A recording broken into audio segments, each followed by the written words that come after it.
Hello and welcome to TVB News. I'm Melissa Hekalea. State media reported President Xi Jinping delivered an important speech at a symposium that gathered the heads of leading mainland businesses. Analysts say the symposium sends a strong message of support to private enterprises, which could help them boost the national economy while driving innovation. Danny Zhou reports. The symposium for the private sector was held in the Great Hall of the People in Beijing this morning. It was the second such symposium held by President Xi Jinping in the past 6 years. The event drew many of the biggest names from sectors including electric vehicle production and artificial intelligence. Alibaba founder Jack Ma, Tencent's Pony Ma, Huawei's Ren Zhengfei, Xiaomi's Lei Jun, and BYD's Wang Chuanfu were among the guests.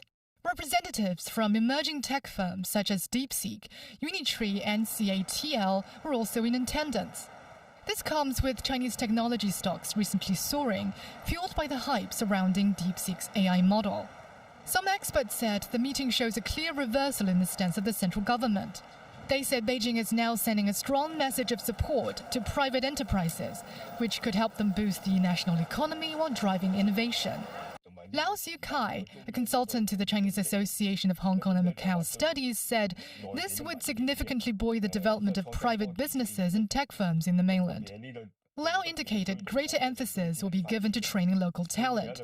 That's in addition to sponsoring and promoting local companies amid a deepening US-China technology rivalry. Lao said the technological development could increase domestic demand and consumption. Danny Zhou, TVB News. An analyst says President Xi hopes to show Western countries through today's symposium that Chinese private enterprises can develop technology in the country. In the last several years, a lot of Western media and politicians were saying that China wanted to retard the progress of these huge enterprises in China, particularly those dealing with high technology.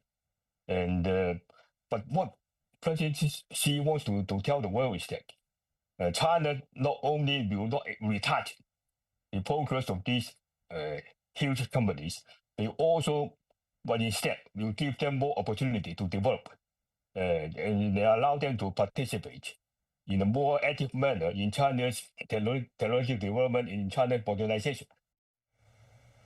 An 8-month-old baby girl has received a heart transplant surgery involving cross-border organ donation. This is the second time such an organ donation has happened in Hong Kong. Hong Kong Children's Hospital today said it took 2 hours and 18 minutes to transport the heart from the mainland to the medical site on Sunday. Mimo Singai reports. The 8-month-old baby, Whitney, was diagnosed with dilated cardiomyopathy, a condition in which the heart becomes enlarged and cannot pump blood effectively. Speaking to reporters on Monday after Whitney's operation, the Hong Kong Children's Hospital said the process of finding a suitable heart donor for the infant in the city was not easy. In October last year, Whitney's case was reported to the Health Bureau, who then sought help from the mainland medical authorities. After obtaining approval from the authorities, Whitney's case was included in the China Organ Transplant Response System on October 10th. On Saturday, the hospital authority was informed by the mainland that a donor heart was available and could be suitable for Whitney. Receiving confirmation from experts of both places, the donor heart was transferred to Hong Kong in the evening, involving the collaboration of more than 100 people. Whitney's father expressed his gratitude toward the donor's family for reaching out to them. The hospital said the entire operation lasted for 6.5 hours, which required separate surgical teams to carry it out. Since this is a open heart operation with an open chest, a lot of tissue dissection to make sure all these surgically related problems like bleeding did not happen. So all these parameters, a whole list of parameters has to be monitored during the immediate post-op period, especially during the first 24 hours. While it took 2 hours and 18 minutes for the heart to arrive at the hospital, local medical authorities said it was an hour faster than anticipated. This is the second cross-boundary organ donation that has taken place, with the first one being in December 2022. At that time, the recipient was a 4-month-old baby girl, Zihei, who also received a heart donation. In these 2 years, we have already set up various guidelines, protocols, and so that we can ensure that if things like what happened yesterday and things can go smooth. Mums 9, TVB News. China's military has condemned the sailing of a Canadian warship in the Taiwan Strait on Sunday. The military identified the ship as the Ottawa. The People's Liberation Army's Eastern Theater Command said its air and naval forces had monitored and warned the ship, which reportedly sailed in a northerly direction. It stated Canada's actions deliberately stirred up trouble and undermined peace and stability in the strait. The Canadian sailing comes just a few days after U.S. Navy ships made a similar mission. The U.S. Navy and occasionally ships from Washington's allies transit the strait, which they consider an international waterway, around once a month. U.S. President Donald Trump on Sunday shrugged off the European Union's reported push to block imports of U.S. soybeans and other foods made to different standards. He added that he would stick to plans to start implementing reciprocal tariffs. That's all right. I don't mind. Let them do it. Let them do it. They're just hurting themselves if they do that. I can't imagine it, but it doesn't matter. We're having reciprocal tariffs. Whatever they charge, we charge. Very simple. If a certain country like India, which is very high tariff, if they charge us X dollars, we charge them X dollars. It's all right. It's a fair thing to do. Even the media said it was fair. And it's going to be very good for the United States. The Financial Times reported Sunday that the European Commission would agree next week to explore tough import limits on certain foods made to different standards to protect its farmers, echoing Trump's reciprocal trade policy.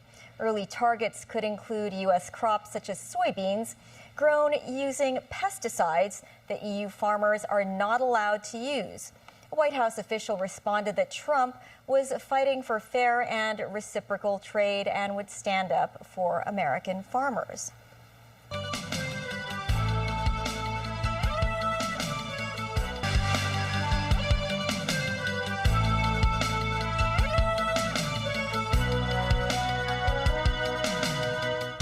Welcome back. In the Democratic Republic of Congo in Africa, Rwanda-backed rebels have occupied a second major city in the country's mineral-rich eastern region. The M23 rebels say they're in the city of Bukavu to restore order after it was abandoned by Congolese forces. More than 100 armed groups, including M23, are vying for control over the region's minerals, critical for much of the world's technology. Tracy Furness has more.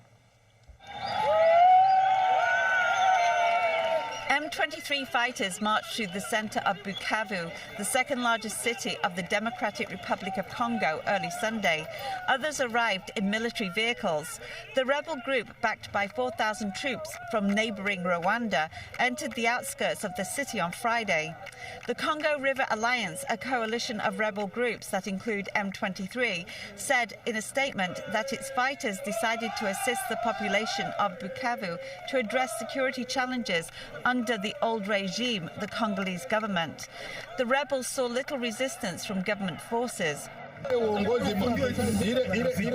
Mahashi Bayamungu, an M23 leader who is on the UN Security Council sanctions list, told residents while standing in front of the South Kivu governor's office, "When the old regime was in power, it was a jungle. It's been 60 years that you've been living like this. We are going to clean up the disorder left over from the old regime.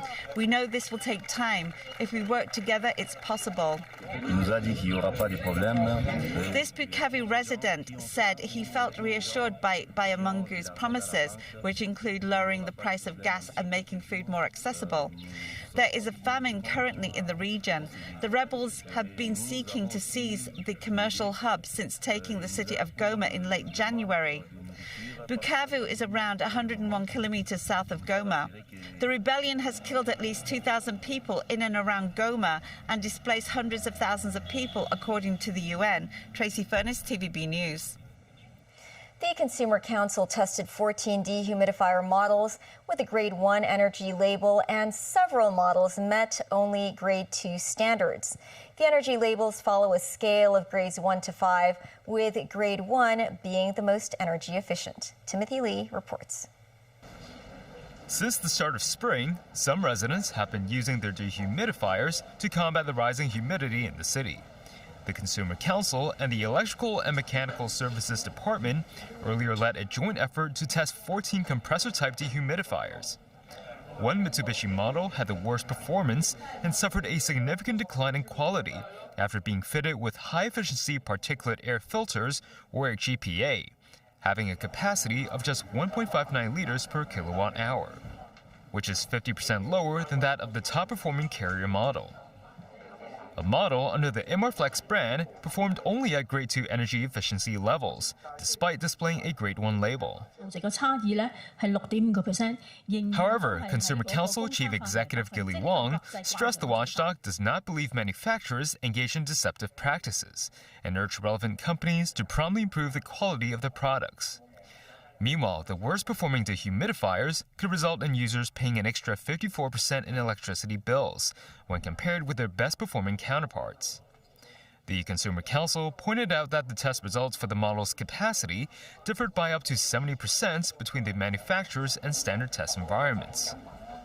The Council hopes the manufacturers will provide more information on the efficiency of their dehumidifiers.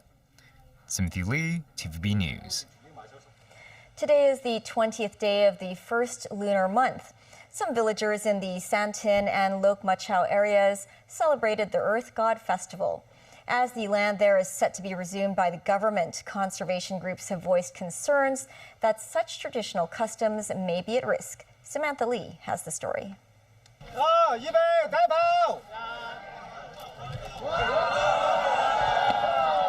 Participants compete for the paper flower tribute. Whoever grabs it will have good luck. The lucky ones got excited.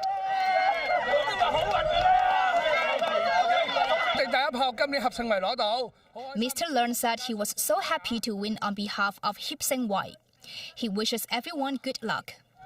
Grabbing the paper flower tribute is one of the traditions of the Earth God Festival. Before shooting the paper flower tribute, the master will sprinkle water with pomelo leaves and lemongrass onto the bouncing balls wrapped in red paper. It is very easy to launch a paper flower tribute. Just hold the slingshot in your right hand and shoot the red bullet into the sky. In the past decades, Hawanchun celebrated the Earth God Festival every year. This year, some 100 people from Hawanchun, Hip Sing Wai, and Fisherman Sanchun joined the festival. Mr. Chen, who moved out of the village in early years, came back to reunite with his old friends. This woman is unhappy that the government is going to tear down the village. As the government takes the Santin Technopole project forward, Hawanchun is part of the redevelopment plan. Desmond Wong, Senior Conservation Manager of the Conservancy Association, said with the demolition of the village houses, the residents will move to other places. They will not be able to hold festival activities anymore, and it will be difficult for them to pass on traditions such as scrapping the paper flower tribute. Mr. Kwok, the village head, revealed that residents have to move out by 2027 at the earliest. He hopes the government will keep part of the village, including the land god, the archway, and the village office, so that the original residents can have a place to gather in the future. Samantha Lee, TVB News. That's the news. Thanks for watching. Pearl Magazine is up shortly. See you then. Bye.